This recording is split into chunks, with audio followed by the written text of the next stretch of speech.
내 옆에 앉아주셔서 감사합니다. 내 앞에 앉아주셔서 감사합니다. 내 뒤에 계셔서 감사합니다. 아무도 없으면 어쩔 뻔했습니까? 그죠? 앞에서 가려주고, 그렇죠? 우리가 연초에 이제 승리의 말씀을 많이 나누고 있는데요. 우리 지지난 주에 이제 아브라함의 승리를 봤습니다.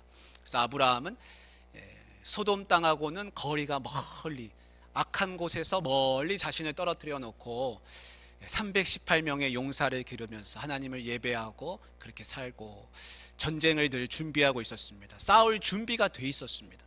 승리할 수가 있었습니다. 그리고 우리 지난주에는 이스라엘 백성들이 앞에는 홍해가 있고 뒤에는 애국 군대가 쫓아오고 이 앞뒤가 다 막혀 있는데 하나님께서 그들을 건져주시는 걸 봤습니다. 백성들은 절망하고 원망하고 막 그랬지만 모세는 어떻게 했습니까? 여호와께서 너희를 위하여 싸우시리니 너희는 잠잠하라, 원망하지 마라, 절망하지 마라, 하나님을 바라라 그랬습니다. 하나님이 건져주셨습니다. 그래서 그리스도인은 막힌 길에서도 승리하는 겁니다. 어디에서나 승리자입니다. 오늘 우리가 보려는 말씀의 설교 제목을 승패의 갈림길이라 이렇게 정해봤는데요. 여러분, 승패의 기준은 무엇일까? 오늘 말씀을 통해서 같이 우리가 확인해 보면 좋겠습니다. 이제 이스라엘 백성들이 가나안 땅을 정복하는 이야기가 이제 여호수아에 기록되어 있습니다. 여호수아는 가나안 땅 정복 이야기입니다. 그래서 여호수아를 우리가 많이 읽으면 어떻게 하면 승리하는구나. 왜냐하면 다 승리의 이야기거든요. 그래서 여호수아 이야기가 우리가 이 땅에서 어떻게 하면 인생을 승리하며 살까 하는 것을 우리가 가르쳐주고 있습니다.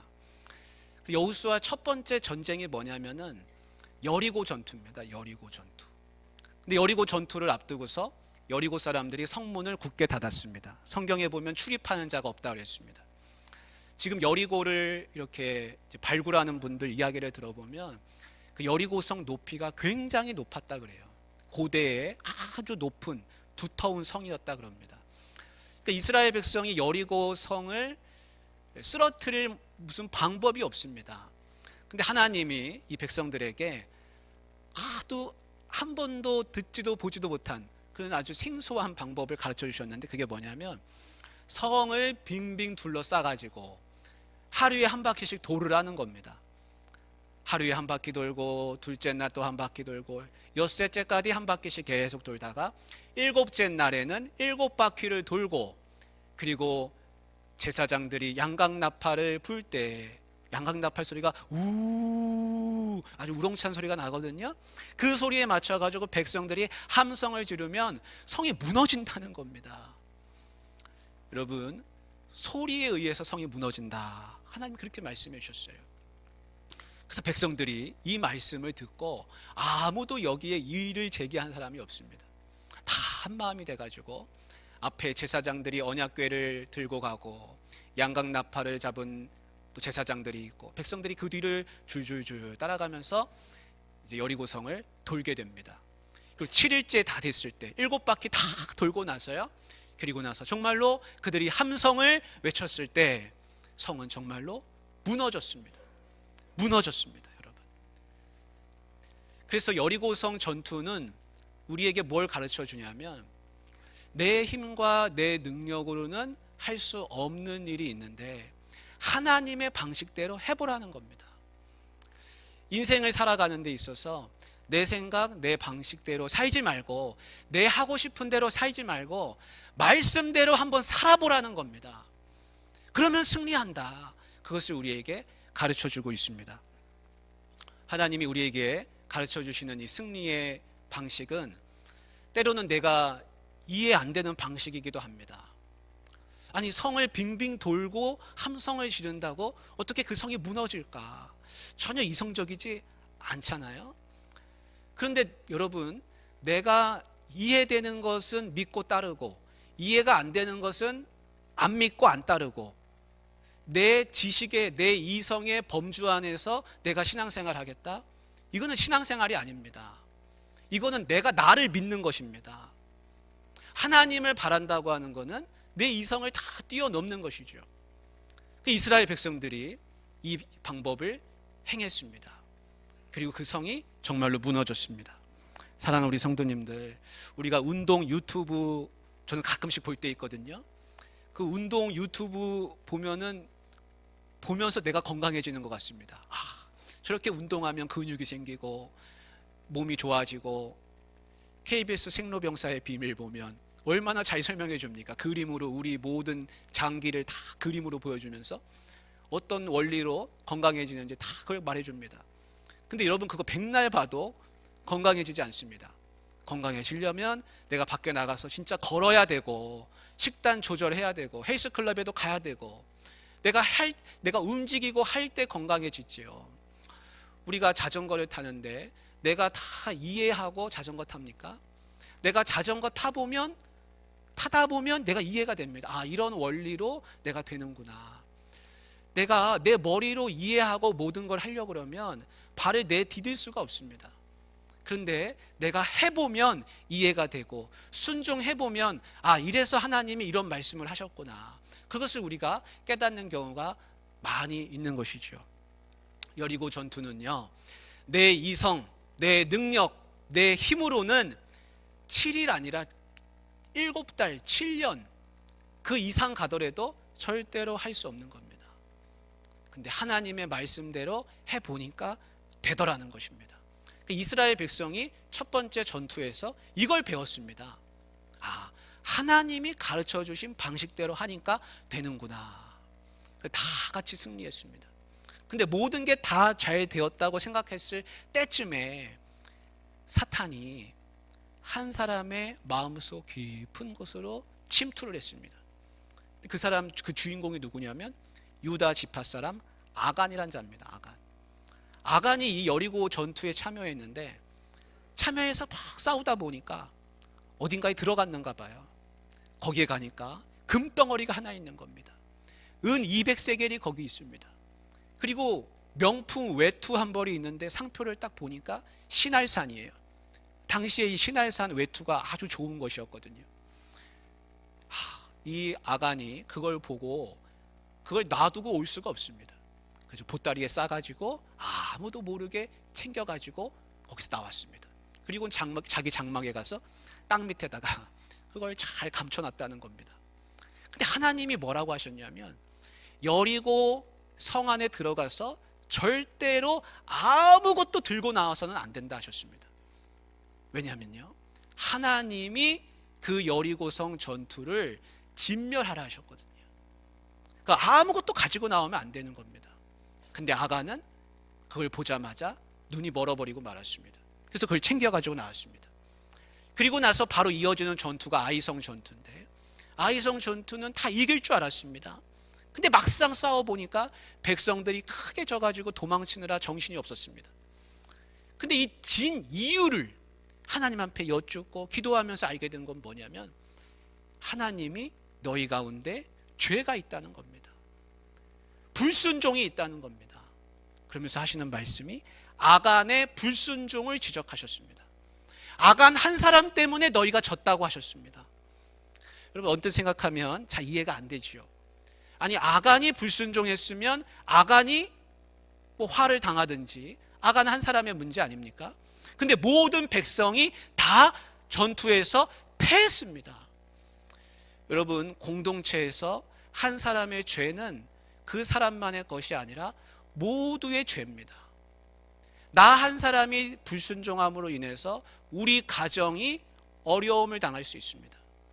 나 한 사람이 불순종함으로 인해서 교회가 어려워질 수 있습니다. 거꾸로 내가 한 사람이 순종함으로 인해서 교회가 바로 설 수도 있고 가정이 온전하게 지켜질 수도 있습니다. 내가 하나님 앞에 순종하느냐 불순종하느냐에 따라서 내 교회, 내 가정, 내 나라, 내 일터가 바로 서느냐 아니면 죽느냐가 달려있을 수 있습니다. 얼마 전에 뉴스에 보니까 어떤 반도체 우리나라 삼성에서 일하시는 분이 그걸 기밀을, 그 절대 빠져나와서는 안 되는 그 기밀을 가지고 나와서 중국에다가 다 팔아넘긴 거예요. 그게 뉴스에 나온 적이 있습니다. 그걸 보면서 한 사람의 죄가, 이 반도체 산업 우리나라 큰 산업인데 모든 사람을 다 어렵게 만들고 나라를 위험에 빠뜨릴 수 있구나 하는 걸 여러분 다 느끼지 않습니까?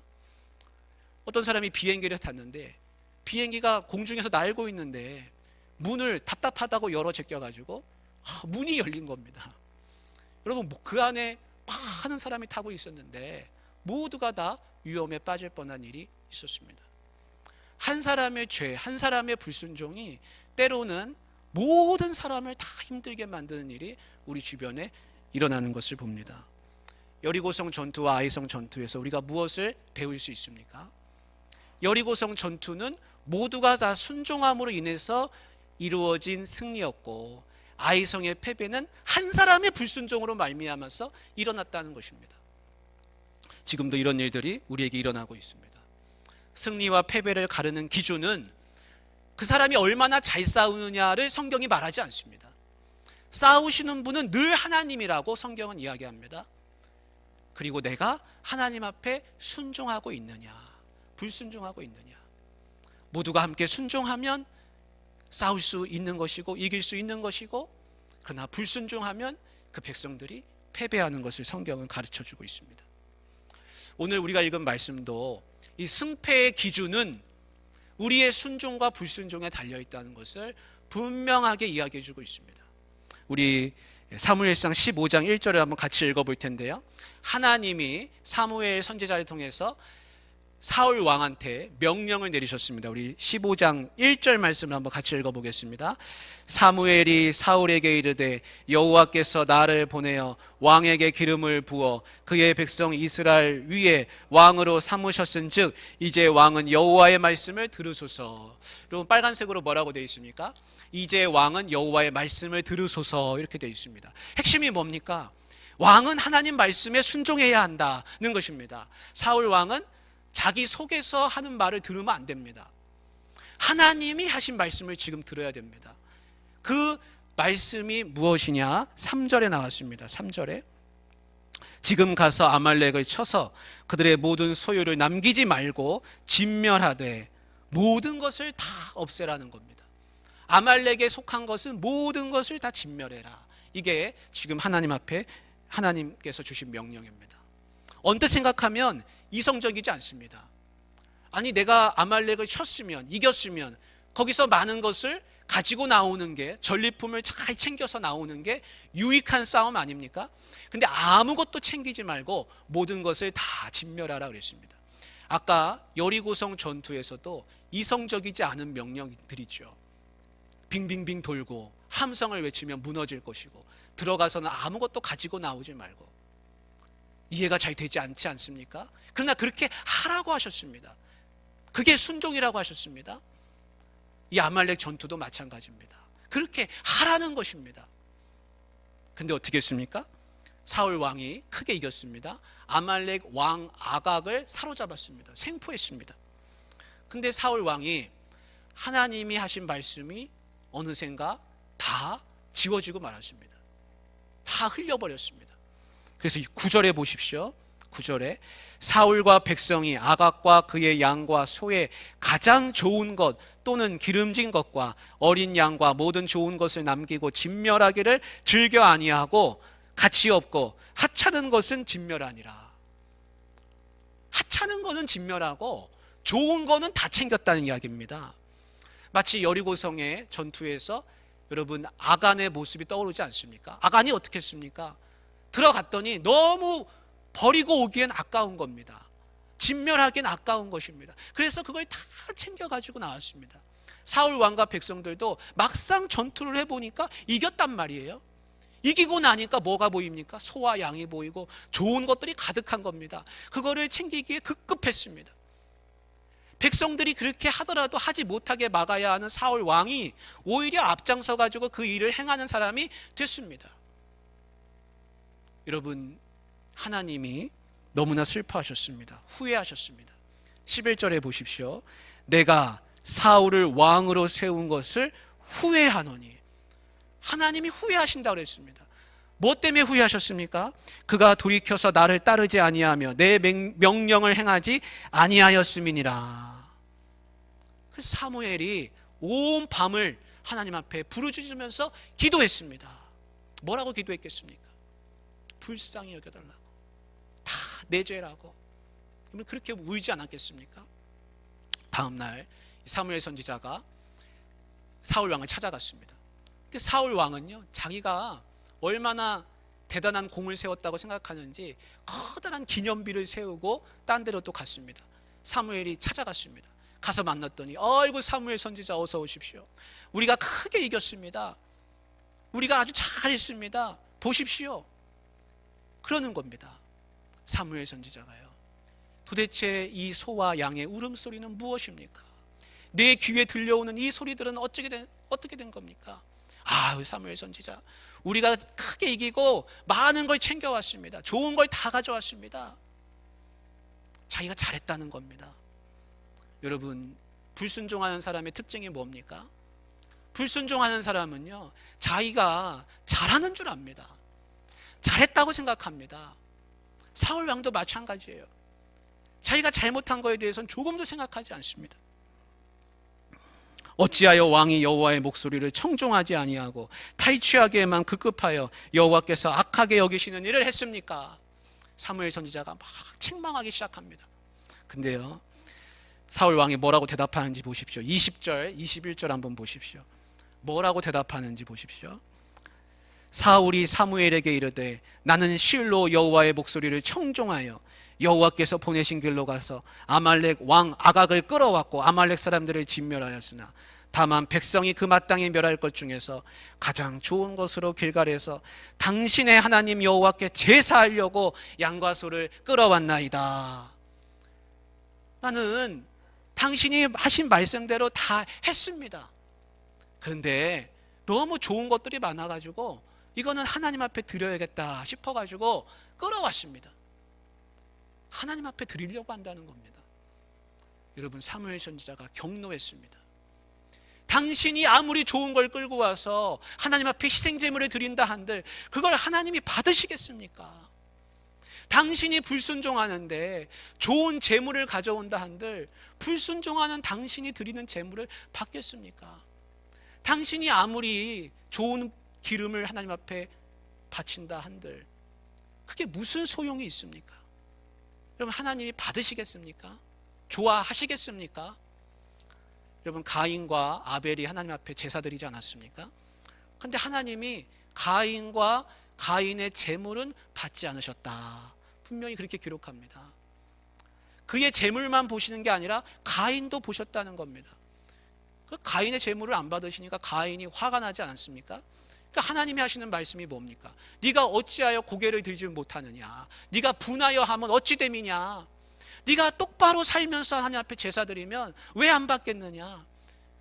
가인은 제사를 드릴 줄만 알지 하나님 말씀대로 살 줄은 몰랐습니다. 그의 인생이 하나님 앞에 드려지지 않으니까 하나님이 받지 않으시는 것이죠. 사울은요, 부분적으로는 순종했습니다. 가라고 해서 갔고 전쟁하라고 해서 전쟁했습니다. 그런데 부분적으로만 했습니다. 완전히 순종할 줄을 몰랐습니다. 왜 부분적으로만 순종했습니까? 완전히 순종하면 나한테 손해가 오기 때문입니다.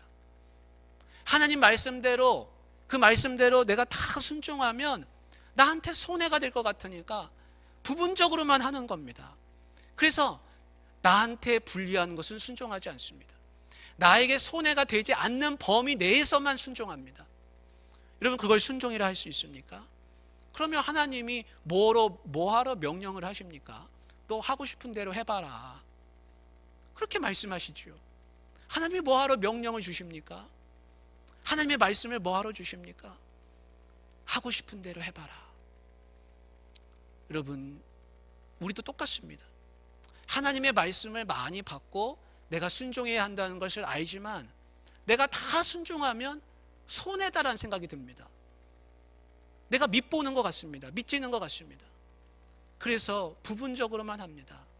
하나님은 기뻐하시지 않습니다. 하나님이 원하시는 것은 철저한 순종입니다.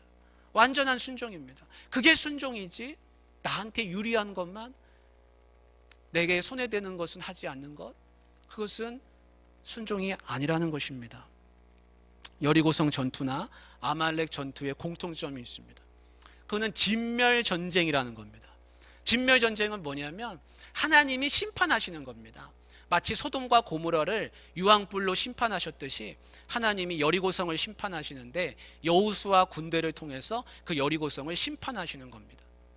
아말렉 백성을 심판하시는데 이 이스라엘을 통해서 사울의 손을 빌어서 거기를 심판하시는 겁니다. 그래서 하나님의 심판이 임하는 곳에서는 아무것도 가지고 나오면 안 됩니다. 왜냐하면 그거는 하나님의 전쟁이기 때문에 그렇습니다.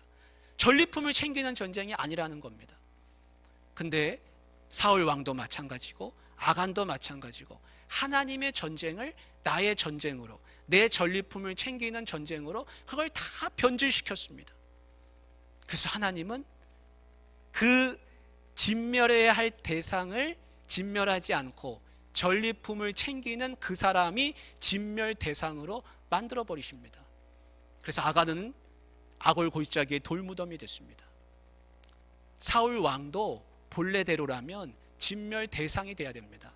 근데 하나님이 그를 왕으로 세우셨고 사무엘 선지자가 밤새 부르짖었고 그래서 왕 위에서 내려오는 것으로 그치셨습니다. 본래대로라면 사울 왕은 죽어야 됩니다.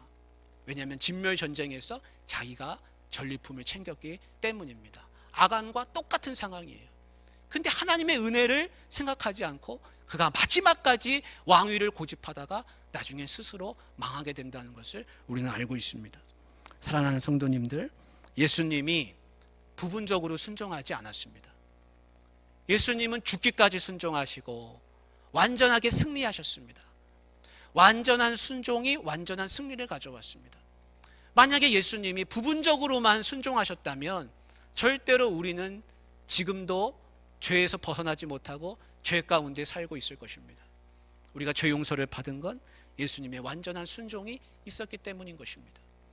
여러분 잘 생각해 보면 사울 왕도 마찬가지고 아간도 마찬가지고 차라리 이기지 않는 편이 나을 뻔했습니다. 아말렉한테 가서 싸움에서 패했더라면 사울 왕이 전리품 챙겨왔겠습니까? 아간이 여리고성 전투에 참여하지 않았더라면 그 신할산 외투 한 벌, 은 200세겔 금덩어리에 자기 영혼을 팔지 않았을 겁니다. 근데 그들은 오히려 승리했기 때문에 넘어지는 사람이 됐습니다. 여러분 승리하지 말았어야 하는 사람들이 역사상에는 많이 있습니다. 우리가 잘 아는 빌라도, 본디오 빌라도, 우리 사도신경 할 때마다 그 이름이 나옵니다. 예수님을 십자가에 못 박은 사람이라고 우리는 그를 이야기하고 있습니다. 차라리 그가 총독자리에 오르지 않았다면 후대에 영원토록 그의 이름이 예수님을 못 박은 이름으로 회자되지 않았을 것입니다. 왕후 장상들 수많은 역사상에 그들이 그 자리에 오르지 않았다면 화를 면했을 것입니다. 마찬가지입니다. 불순종하는 사람은 높은 정상에 올라가더라도 잘된 게 아니라 오히려 떨어지는 깊은 골짜기가 기다리고 있는 것을 우리가 알고 있습니다. 그래서 불순종하는 사람은 잘 되는 것도 재앙입니다. 차라리 안 되는 게 낫습니다. 우리가 진짜 싸워야 할 싸움은 이 땅 가운데서 순종하느냐 불순종하느냐입니다. 불순종하면 지는 것이고 순종하면 이기는 것입니다. 우리는 승패의 갈림길에 늘 서 있다는 것을 기억하고 순간순간마다 말씀을 붙들고 이 말씀대로 내가 따라서 살아야지, 이해가 잘 안 되더라도 이 말씀대로 나는 살아봐야지, 여러분 그렇게 결단하시고 늘 승리하시기를 주님의 이름으로 축복합니다. 사랑의 하나님 아버지,